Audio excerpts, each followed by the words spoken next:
반갑습니다, 여러분. 오늘도 예배하시는 모든 분들의 삶과 가정과 사업장에 하나님의 놀라운 은혜와 은총이 함께하기를 주님의 이름으로 소망합니다. 구약 성경을 통틀어서 구약 성경이 가르치는 성도의 삶의 가치, 그리스도인들의 삶의 목표는 바로 희년이라는 삶을 살아가는 것입니다. 희년이란 레위기 25장에 나오는 특별한 제도로서 7년에 한 번씩 오는 안식일을 7번 지내고 50년째가 되는 해에 그 1년 동안 땅을 쉬게 하고 사람들이 가지고 있는 모든 빚을 탕감하여 주고 종이 된 사람들의 그 종됨을 풀어주는 그런 제도입니다. 희년이 되면요, 대속제일에 숫 양의 뿔로 만든 요벨이라는 나팔, 주보 보시면 주보 앞에 사진도 나와 있는데요, 요벨이라는 나팔을 불어서, 저렇게 생긴 나팔을 불면요, 나팔 소리가 어떠냐? 이런 소리가 나요.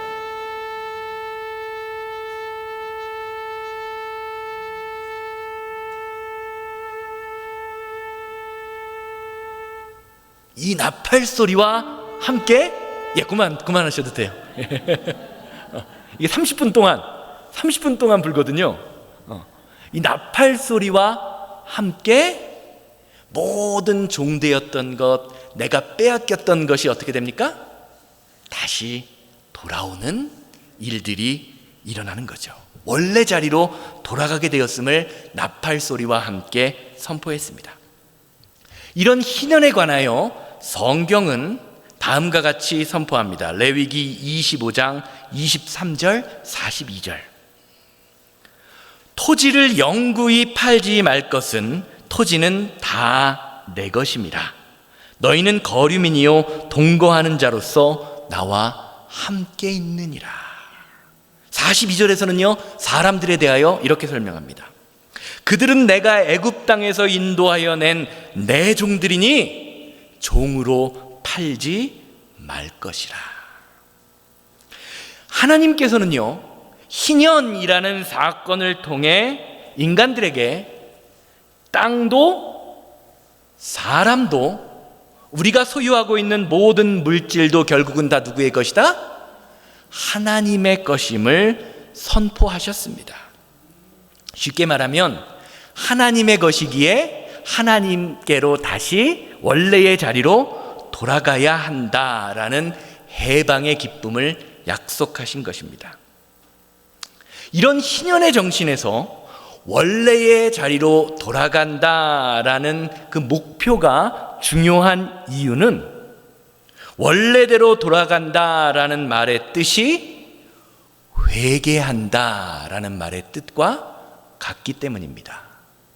회개하다, 예수 믿고 회개하다, 십자가 앞에서 회개하다라는 말의 뜻은요, 우리 인간의 원래의 상태로 돌아가다라는 뜻입니다. 인간의 본연의 모습, 하나님이 창조하신 원래의 자리로 돌아가는 것, 그것이 진짜 회개다라는 것을 가르치시는 것이죠. 이렇게 보면요, 예수님께서 3년 동안 이 땅에서 행하셨던 공생의 사역, 그 3년 사역의 시작도요, 희년과 연결됩니다. 예수님이 공생의 사역을 시작하시면서 가장 먼저 선포하신 말씀이 뭐죠? 알고 계시죠? 마태복음 4장 17절, 그 첫 마디가 바로 이겁니다. 이때부터 예수께서 비로소 전파하여 이르시되 회개하라, 천국이 가까이 왔느니라 하시더라. 예수님께서는 자신의 때가 이르러 하나님의 말씀을 선포하실 때를 아시고 첫마디로 무엇을 선포하십니까? 회개하라. 인간들아, 너희가 벗어난 자리, 너희가 있는 자리에서 죄의 길로 벗어나 있는 너희의 인생들을 돌이켜 어떻게 하라? 하나님께로 돌아오라 라고 선포하십니다. 성도 한 사람 한 사람, 그리고 성도들의 모인 공동체가 철저히 하나님께 돌아섰을 때 우리가 경험하게 되는 것, 우리 교회 가운데 드러나게 되는 것, 그것이 뭐라고요? 천국. 회개하라, 천국이 가까이 왔다. 이 짧은 설교 한마디는요, 앞으로 예수님의 사역 가운데 3년 동안 이어질 예수님의 사역의 방향성을 제시하고 있는 말씀입니다. 쉽게 말하면 예수님의 사역 가운데 행하셨던 모든 말과 행동, 치유의 사역이 희년의 선포와 돌이킴 가운데 누리는 천국과 연결되어 있다라는 것입니다. 사랑하는 여러분, 성도는 돌이킴의 사람입니다. 우리의 삶에 뭐가 있어야 돼요? 돌이킴이 있어야 합니다. 돌이킴이 있어야 돼요. 아무리 좋은 말씀을 들어도 우리의 삶을 돌이키지 않으면 절대로 우리가 살면서 천국을 누릴 수 없게 됩니다. 이런 점에서 신앙생활이란 내 삶에서 하나님께로 돌아가려고 하는 모든 것들을 방해하는 세력을 하나씩 하나씩 제거해 나가는 것이지요. 이사야서 55장 7절, 이사야서 55장 7절 말씀 보시기 바랍니다. 악인은 그의 길을, 불의한 자는 그의 생각을 버리고 여호와께 돌아오라. 그리하면 그가 긍휼히 여기시리라. 우리 하나님께로 돌아오라. 그가 너그럽게 용서하시리라. 아멘. 오늘 우리 새생명교회 성도님들이 예배하는 이 시간이요, 주님이 선포하신 그 희년의 시간처럼 우리 안에 있는 악한 길과 불의한 생각을 모두 떨쳐버리고 주님을 향하여 돌아가는 시간 되기를 주님의 이름으로 소망합니다. 돌아가야 돼요. 자, 이제 오늘 말씀으로 들어가 보면요, 주님께서 공생의 사역을 선포하시면서 희년의 감격, 천국의 기쁨을 말씀하시면서 가장 먼저 행하신 일이 무엇입니까? 오늘 말씀이지요.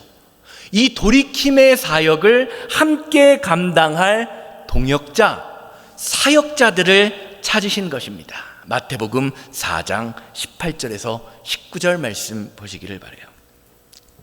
갈릴리 해변을 다니시다가 두 형제 곧 베드로라 하는 시몬과 그의 형제 안드레가 바다에 금을 던지는 것을 보시니 그들은 어부라. 말씀하시되 나를 따라오라. 내가 너희를 사람을 낚는 어부가 되게 하리라 하시니. 아멘. 마태복음 4장 18절 이후의 말씀은요, 예수님께서 자신의 제자들을 부르시는 장면입니다. 얼마나 이 말씀이 중요한지 공통된 관점으로 성경을 바라본다, 예수님의 사역을 바라본다라고 하는 공관복음, 마태, 마가, 누가복음 모두 이 사건을 동일하게 바라보고 있습니다. 설교 말씀도 너무 많이 들어서요, 우리가 예수님이 제자를 부르시는 장면도 너무 익숙합니다. 나를 따라와라. 내가 너희를 사람을 낚는 어부가 되게 하겠다. 그런데 가만히 이 구절을 살펴보면요, 사실 우리가 한 번도 생각해 본 적이 없는데요, 우리말 번역이요 조금 이상합니다. 어색합니다. 물론 번역상의 문제이겠지만 일반적으로 우리는요, 어부들이 바다에 가서 고기를 낚는다라고 이야기하지 않습니다. 고기를 낚는다라는 말은 언제 사용하죠? 낚시꾼이 낚싯대로 고기를 낚는다라고 할 때 사용해요. 어부에게는 고기를 어떻게 한다? 잡는다. 우리 어릴 때 부르던 노래에도 있잖아요. 고기를 잡으러 바다로 갈까요? 고기를 낚는다라고 이야기하지 않고 잡는다라고 이야기하죠. 낚는다라는 말은요, 취미로 그냥 가끔 고기를 잡는 사람들에게나 사용하는 말입니다. 또 우리말에서 낚는다라는 표현은 언제 쓰지요? 사람과 사람과의 관계에 있어서 어쩔 수 없이 상대방의 꼬임에 빠져서 뭐가 꼈을 때? 코가 껴서 질질 끌려갈 때 사용하는 표현입니다. 우리 이럴 때 자주 쓰죠. 나 이거 할 생각이 없었는데 저 인간한테 어떻게 됐어? 낚였어. 나 낚여서 지금 이거 하는 거야. 우리가 종종 이런 말을 사용합니다. 아마 오늘 예배드리는 성도님들 가운데에도 사람들에게 낚여서 어쩔 수 없이 하기 싫은 일들을 하신 적이 있을지 모릅니다. 여기 오신 분들 가운데도 낚여서 오신 분들이 있을지 몰라요. 이러고 보면요, 한국말이 참 재미있어요. 예수님이 제자들을 부르시며 어부가 되겠다라는 말에 초점을 둔다면 사람을 낚는 어부보다는 원래는 사람을 잡는 어부가 되어야 문법적으로 더 맞는 것처럼 보입니다. 그런데 사람을 잡는 어부라고 번역을 해놓으면 어감이 좀 어때요? 좋지 않습니다. 왜냐하면 우리말에서 사람을 잡는다라는 말은 어떤 의미로 쓰이죠? 좋은 의미로 쓰이나요? 나쁜 의미로 쓰이나요? 아유, 사람 잡네 잡어. 저 사람 좀 잡지 마, 그만 좀 해 라고 말할 때 우리는 잡는다라는 말은요, 좋은 의미로 쓰지 않습니다. 이런 점에서 마태복음 4장 19절을 번역한 번역자는요, 이 구절을 고민하다가 어쩔 수 없이 사람을 잡는 어부 대신에 사람을 낚는 어부다라고 번역해 놓은 것 같습니다. 더군다나 오늘 말씀 마태복음 4장 18절로 이어지는 이 구절에는요, 내용상의 문제도 있어요. 여러분, 교회 다니시면서 사람을 낚는 어부가 되겠습니다, 여러분 사람 낚는 어부가 되십시오라고 하는 말씀을 어떤 의미로 받아들이고 계십니까? 지금까지 우리는요, 어부는 누구죠?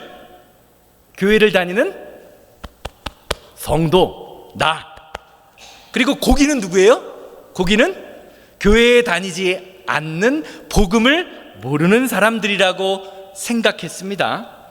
그래서 예수님께서 베드로를 향하여 내가 너를 사람을 낚는 어부로 만들겠다라는 이 말씀을 전도대장이 되어라, 전도를 열심히 하고 하나님 말씀을 많이 선포하라 라는 말씀으로 생각해서 이 말씀을 보면서 나도 베드로처럼 전도를 잘하는 사람이 되어야겠다라고 생각한 것이 사실입니다. 여러분, 한번 생각해 보세요. 인생 살면서 지금까지 몇 명이나 낚으셨습니까? 몇 명 낚으셨어요? 가만히 생각해 보면요, 사람을 낚는 어부라는 표현과 전도라는 것을 생각해 보면요, 여러 가지 문제가 생겨요. 상식적으로 생각해 보시기 바랍니다. 물고기는 어디에 있을 때 가장 안전하죠? 그렇죠? 물고기는 물속에 있을 때 가장 안전합니다. 물 밖으로 나오면 어떻게 되죠? 고기에 따라 다르지만 성질이 더러운 고기들은 어때요? 나오자마자 그냥 죽어버립니다. 더군다나 어부는요, 고기 잡는 일로 생계를 꾸리는 사람입니다.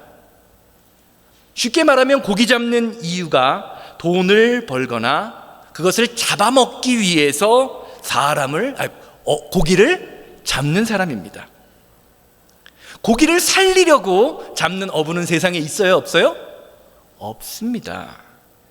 이런 식으로 보면요, 오늘 말씀을 보고 전도를 많이 해서 사람을 살리는 것이 사람을 낚는 어부다라는 말은 어울리지 않는 것처럼 보입니다.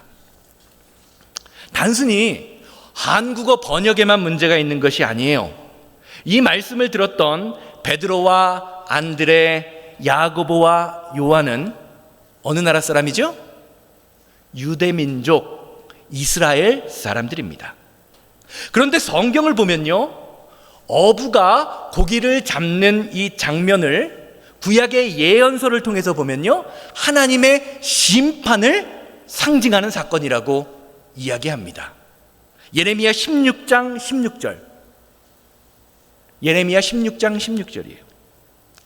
여호와의 말씀이니라. 보라, 내가 많은 어부를 불러다가 그들을 낫게 하며 그 후에 많은 포수들을 불러다가 모든 산과 모든 언덕과 바위 틈에서 사냥하게 하리니. 하나님의 심판을 어부와 물고기로 상징합니다. 이것뿐만이 아니에요. 에스겔 12장 13절 한 장 더 보시길 바랍니다. 또 내가 또 내 그물을 그의 위에 치고 내 올무를 걸리게 하여 그를 끌고 갈대아 땅 바벨론에 이르리니 그가 거기에서 죽으려니와 그 땅을 보지 못하리라. 성경은요, 하나님은요, 어부와 고기와의 관계를요, 단순히 사람을 살리는 관계가 아니라 멸망시키려는 심판의 상징으로 사용하세요. 시간 되시면 집에 가서 에스겔 29장 4절에서 5절, 하박국 1장 14절, 아모스 4장 2절 말씀 다 똑같이 어부와 고기를 심판의 상징으로 사용한 장면입니다. 시간 되시면 한번 읽어보시기를 바라요. 유대인들에게 어부와 물고기는 좋은 이미지가 아닙니다. 그러니까 성경을 알고 있었던 예수님의 제자들도요, 이 말씀을 들었을 때, 내가 너희를 사람을 낚는 어부가 되게 하리라 라는 말씀을 들었을 때, 나를 통해서 심판이 이루어지나? 라는 생각을 했을지도 모릅니다. 그래서 요즘에 많은 학자들이 마태복음 4장 18절 예수님이 제자를 부르시는 이 장면을 연구하면서 예수님께서 제자들을 부르신 이유가 전도의 목적이 아니라 그 바로 앞장에 나오는 회개하라 천국이 가까이 왔느니라 라는 이 구절과 연결지어서 임박한 종말을 선포하는 것, 하나님의 나라의 복음을 선포하는 것이 제자들을 부르신 목적이다라고 해석하곤 합니다. 우리가 생각하는 것과는 전혀 다른 내용이라는 거죠. 그렇다면 과연 사람을 낚는 어부라는 말은 무슨 뜻일까요? 오늘 말씀 우리말로 보면요, 사람을 낚는 어부라는 말, 이것이 사람을 낚는 어부, 이 세 개의 단어로 구성되어 있는 것 같지만 사실 헬라어 단어로는요, 두 개로 구성되어 있습니다. 이 낚는다라는 말은 우리말로 번역할 때 의역으로 들어간 것이지 실제로 헬라어 말에는 들어가 있지 않습니다. 원래의 헬라어 단어의 뜻은요, 사람을 위한 어부로 해석될 수 있습니다. 그래서 그리고 종종 헬라어에서 어부라는 단어가 물고기라는 단어와 같은 의미로 사용되기에 오늘 말씀을 번역해 보면요, 사람을 위한 어부가 되게 하리라, 혹은 사람을 위한 물고기가 되게 하리라 라고도 번역할 수 있다는 것이지요. 즉 오늘 말로, 이 시대의 말로 오늘 말씀을 바꾸어 말하면 사람을 위해 물고기를 잡는 사람이 아니라, 사람을 낚는 어부가 아니라 사람을 위해 물고기를 잡거나 키우는 양식업자나 사람을 위해 나를 희생하는 사람 정도로 바꿀 수 있을 것 같습니다. 그래서 실제로 요즘 나오는 영어 성경 번역본들을 보면요, 사람을 낚는 어부라는 표현 대신에 사람을 위해 고기를 잡는, 사람을 위한 어부라는 표현을 사용하고 있습니다. 이렇게 보면요, 사람을 낚는 어부라는 말씀의 의미가 더 풍성해집니다. 왜냐하면 예수님을 따르는 일이 다른 사람을 정죄하고 심판하고 죽이는 일이 아니라 사람을 위하는 일, 사람을 살리기 위하여 그의 영혼을 위하여 나를 드리는 도구로서 사용될 수 있는 의미가 있기 때문이죠. 실제로 예수님의 사역을 보면요, 제자들의 행동을 통하여 많은 사람들을 풍요롭게 하는 일에 물고기가 사용됩니다. 오병이어의 기적, 엠마오, 예수님의 십자가 사건을 경험하고 엠마오 도상으로 돌아갈 때에도 예수님께서 물고기를 사용하십니다. 또 부활하신 예수님과 예수님의 제자들이 갈릴리에서 만나는 그 장면에서도 물고기가 등장하죠. 이렇듯 신약 시대의 물고기는요, 사람을 살리고 부활하신 예수님을 만나는 상징으로 사용되고 있습니다. 그리고 여기에 사용된 모든 물고기가 사람들을 위한 어부에게서 건져진 물고기라는 것이지요. 지금까지 제자들은요, 나를 위해서 물고기를 잡았습니다. 내 가족들을 잘 먹여 살리기 위해서 물고기를 잡던 사람들입니다.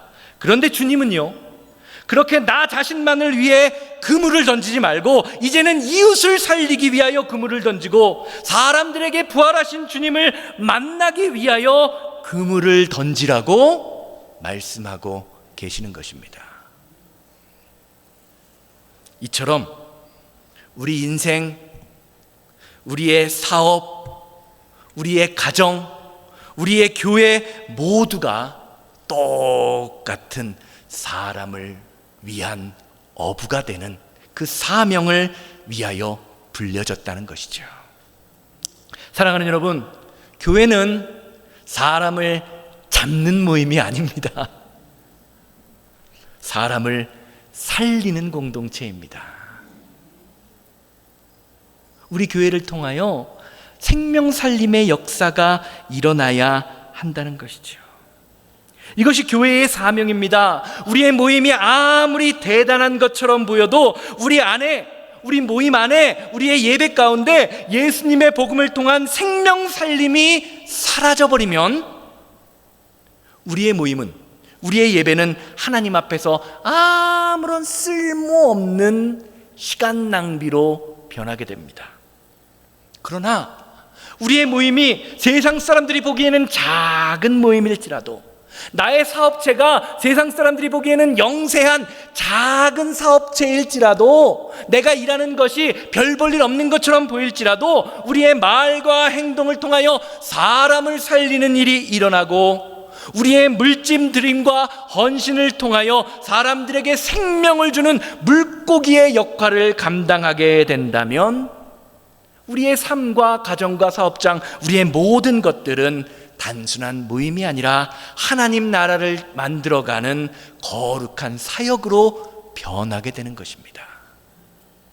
이것이 저와 여러분들을 사람을 위한 어부로 부르신 하나님의 뜻입니다. 이걸 알아야 돼요. 오늘 예배하시는 모든 분들의 사업장, 가정, 말과 행동을 통하여 사람을 살리고 천국을 만들어가는 일에 함께 하시고 그 일을 이루어 나가게 되기를 주님의 이름으로 소망합니다. 그런데 우리가 오늘 말씀을 보면서 사람을 위한 어부, 사람을 낚는 어부가 되는 이 제자의 삶을 살고자 할 때 저와 여러분들의 마음속에 늘 부담으로 다가오는 구절이 있죠. 바로 20절과 22절 말씀입니다. 그들이 곧 그물을 버려두고 예수를 따르니라. 22절, 그들이 곧 배와 아버지를 버려두고 예수를 따르니라. 이 말씀을 표면적으로 보면 저와 여러분들 같은 성도가 예수님을 믿지 않던 사람들이 예수님을 따르기 위하여 우리가 가진 모든 소유와 재물, 심지어는 가족까지도 포기해야 하는 상황이 상상됩니다. 제자들이 실제로 그렇게 했다라고 나오기 때문입니다. 그러다 보니까 우리 안에 어떤 부담이 다가오죠? 예수님을 따르는 것, 제자가 된다는 것은 나는 절대로 할 수 없는 남의 이야기가 됩니다. 주님, 나는요, 그물도 버려둘 수 없을 것 같고요, 배도 버릴 수 없을 것 같고요, 내 아버지, 자녀들도 버릴 수 없습니다. 목사님이나 하는 거고 장로님, 믿음 좋으신 장로님들이나 하는 겁니다. 어떠세요, 여러분? 가족도 버리고 물질도 버리고 세상 다 버리고 예수님 따르시겠습니까? 그게 진짜 예수님의 뜻일까요? 죄송합니다. 그런 사람 미친 사람 아닙니까? 이 말씀을 이해하기 위해서는요, 당시 이스라엘 백성들이 살던 일반인들의 환경을 생각해야 돼요. 지금 우리가, 여러분 세금 내시죠?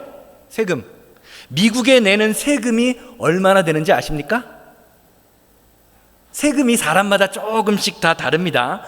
가난한 사람들은요 10%, 소득세가요 10%로 시작해서 소득 수준에 따라 가장 많이 내는 사람, 아마 80만 불 이상 버시는 분들이 37%의 소득세를 냅니다. 여기 뭐 37% 내시는 분 없으실지 몰라요. 그런데 어때요, 여러분? 37% 아니 10% 20% 내는 세금이요, 여러분 많게 느껴지세요? 적게 느껴지세요? 많은 것입니까? 적은 것입니까? 여러분 살다 보면 어때요? 많은 것처럼 느껴집니다. 많은 분들이요 세금 때문에 먹고 살기 힘들다, 세금 때문에 사업하기 힘들다라고 말씀하십니다. 그래서 맨날 민주당하고 공화당하고 싸우는 거잖아요. 민주당은 세금 늘리자, 공화당은 세금 줄이자. 그래서 싸우는 거잖아요. 자, 그러면 여기서 생각해 봐야 돼요. 로마 시대, 예수님 당시에 예수님 시대의 이스라엘 백성들이 로마에게 냈던 세금은 얼마나 되었을까요? 몇 프로인지 아시는 분 계십니까? 사람마다 다르지만 몇 프로 정도 냈을 것 같으세요? 많이 내는 사람은 70%. 그런데 문제는요, 지금과는 반대로 가난한 사람들에게는 70%를 거뒀고요, 부자들에게는 그보다 낮은 액수를 거뒀다라는 것입니다. 예수님의 제자들도 마찬가지지요. 당시 예수님의 제자들의 삶은요, 아무리 열심히 일해도 세금을 내고 나면 10마리 잡으면 7마리 세금으로 내고 일꾼들 주고 해야 하는 입에 풀칠하기 힘든 형편이었습니다.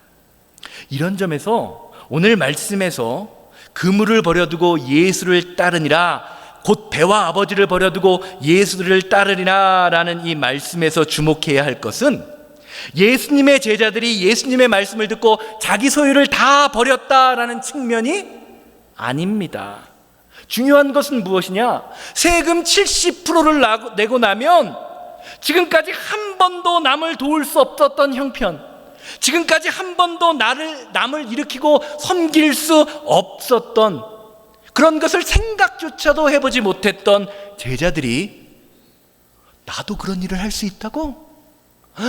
내가 사람을 위한 어부, 사람을 살리는 일을 할 수 있다고라는 마음을 품게 되고 예수님을 따라가는 그 부르심에 함께 했다는 것입니다. 그리고 성경 이후의 말씀을 보세요. 실제로 예수님의 제자들이 예수님을 따라간 이후에 그들의 말과 행동을 통하여 사람을 위하여 살고 사람을 살리는 일들이 그들을 통해 일어나게 되었습니다. 사랑하는 여러분, 교회는요 넉넉한 사람들이 쓰다가 남은 것을 드림으로 세워지는 곳이 아닙니다. 교회의 역사를 보세요. 예수님 이후에 초대교회가 세워진 이후부터 교회는 풍성해질 때, 물질이 많아질 때, 건물이 커졌을 때 어떻게 되죠? 교회가 타락합니다. 우리의 믿음이 쇠퇴해졌습니다. 그러나 가난과 고난과 절망의 상황 속에서 성도는 하나님 앞에 무릎 꿇어 기도합니다. 핍박이 다가올 때 목숨을 무릅쓰고 하나님 앞에 무릎 꿇는 사람들이 생겨났습니다. 하나의 목표를 두고 기도할 때 교회는 늘 주님과 함께 하심을 세상에 드러냈다는 것입니다. 사랑하는 여러분, 이처럼 예수님은요, 가난하고 연약한 자, 세상에서 버림받은 자들을 부르셨습니다. 그리고 그 부르심에 합당한 사람들, 부르심에 합당하지 않은 것처럼 보였던 그 사람들이 하나님의 부르심에 응답했을 때 궁핍하고 절망당한 그 사람들의 삶을 찾아가 그것을 하나님의 나라, 천국의 축복이 있는 것으로 바꾸어 나갔습니다. 이것이 우리 새생명교회 안에 세워질 교회의 모습입니다. 누가복음 4장 18절에서 19절 말씀 보세요. 누가복음 4장 18절에서 19절.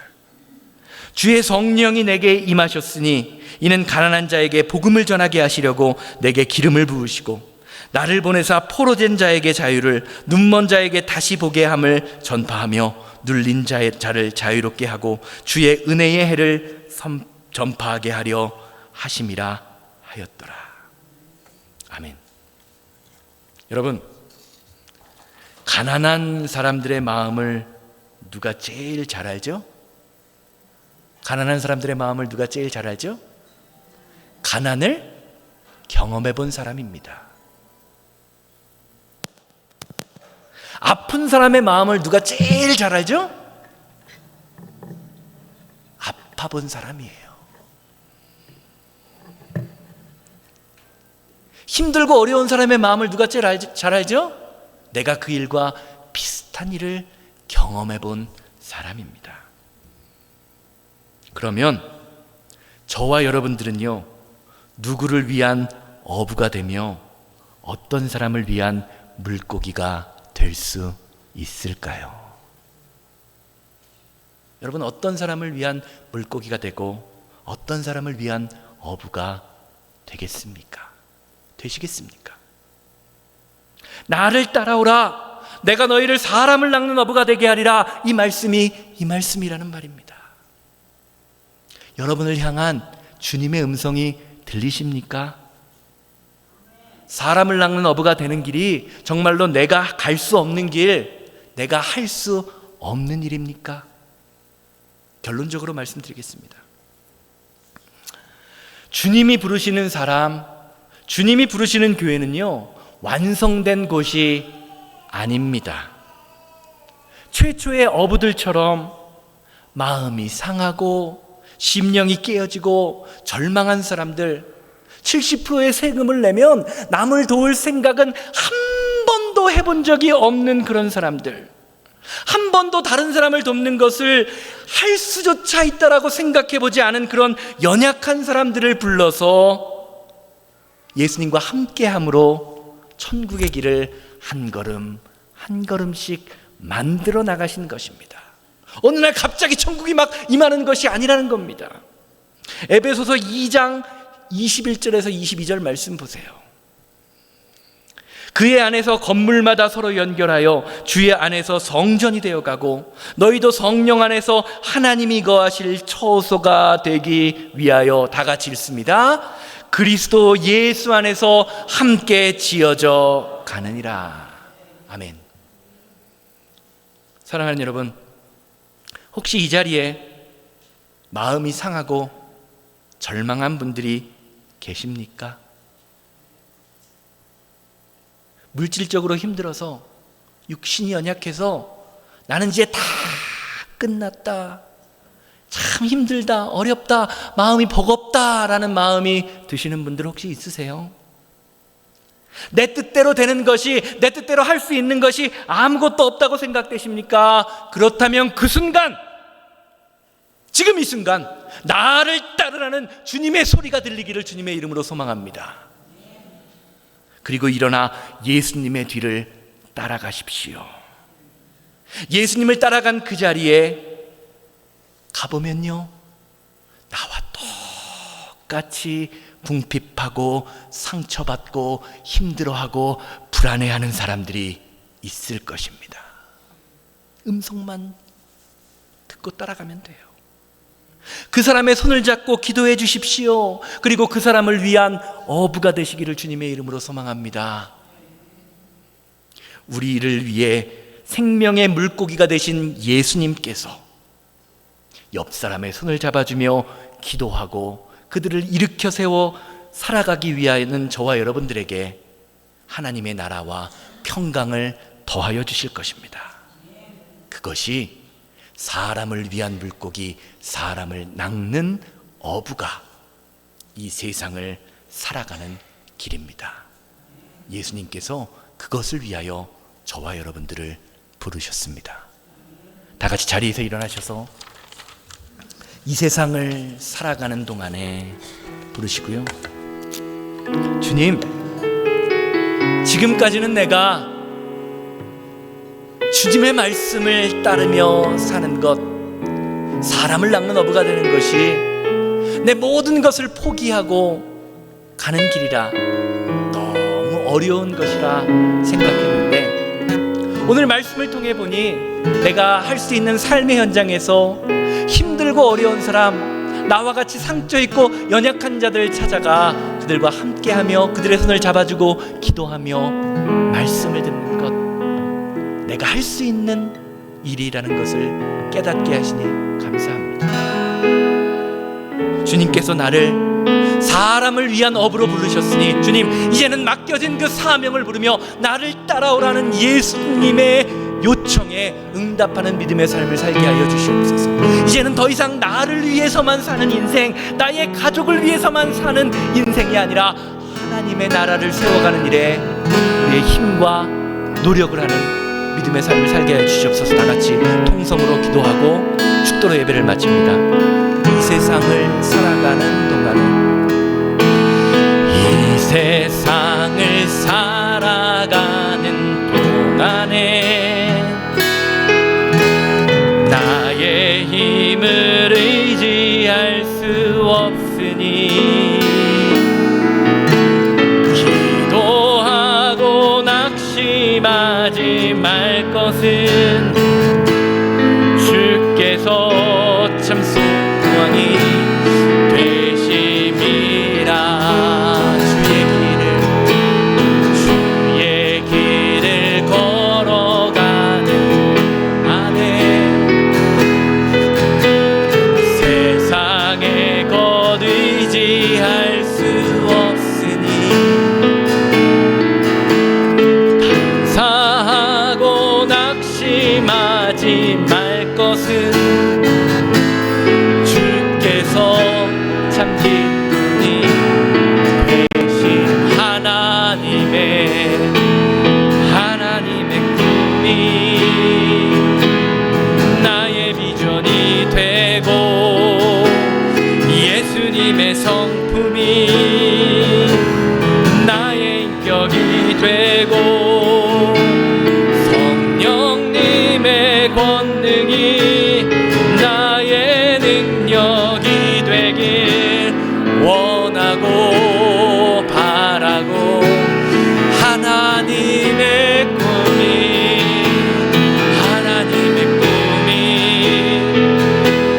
나의 비전이 되고 예수님의 성품이 나의 인격이 되고 성령님의 권능이 나의 능력이 되길 원하고 바라고. 다 같이 주여 한번 외치고 통성으로 기도합니다. 주여, 자비롭고 거룩하신 하나님, 마음이 상한 자를 부르고 힘들고 어려운 자들을 부르셔서 그들과 똑같이 세상 살아가기 힘들고 어려운 자들을 향하여 복음의 손길을 감당하기 원하시는 주여, 아버지 하나님, 우리가 이 시간 주님이 나를 부르시는 그 음성, 나를 따라와라, 나를 따라와라, 내가 너희로 사람을 낚는 어부가 되게 하리라. 너희들이 힘들고 어려운 것, 형편이 넉넉하지 않은 것 안다. 그러나 내가 너희와 함께 할 때에 예수 그리스도의 그 말씀을 통하여 너희의 삶이 회복되고, 먼저 회복되고 그 회복을 경험하는 믿음의 삶을 살게 될 것이다라는 것을 깨닫게 하시니 감사합니다. 아버지, 교회는 넉넉한 사람들이 쓰다가 남는 것으로 세워지는 것이 아니라 아버지 하나님께 부름받으며 주님의 뜻대로 살기 헌신하는 자들을 통하여 세워짐을 믿음으로 고백하게 하시니 감사를 드리오니, 아버지 하나님, 이제는 더 이상 나를 위하여만 사는 것이 아니라 아버지 하나님, 이 세상을 향하여 하나님의 복음을 전파하며 하나님의 뜻대로 살아가기에 부족함이 없는 믿음의 자녀들 될 수 있도록 아버지 하나님, 오늘 예배하는 자들을 축복하여 주시옵소서. 주님이 우리를 이 자리에 부르셨사오니 주님이 부르신 부르심에 합당한 믿음의 삶을 살게 하여 주시옵소서.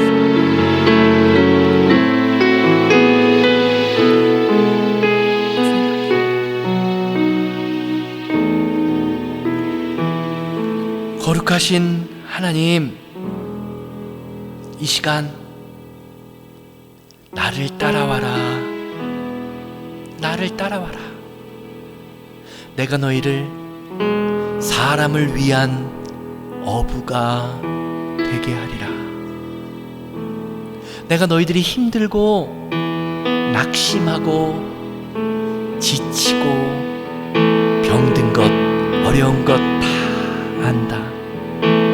그러나 너희들이 나를 의지하고 나를 믿고 따라올 때에 너와 같은 자, 너와 같이 지친 자, 힘들고 어려운 자, 상처 입은 자를 회복시키는 사람으로 내가 너희를 변화시키리니 나를 따르라 하는 그 음성에 응답할 수 있는 은혜를 허락하여 주시옵소서.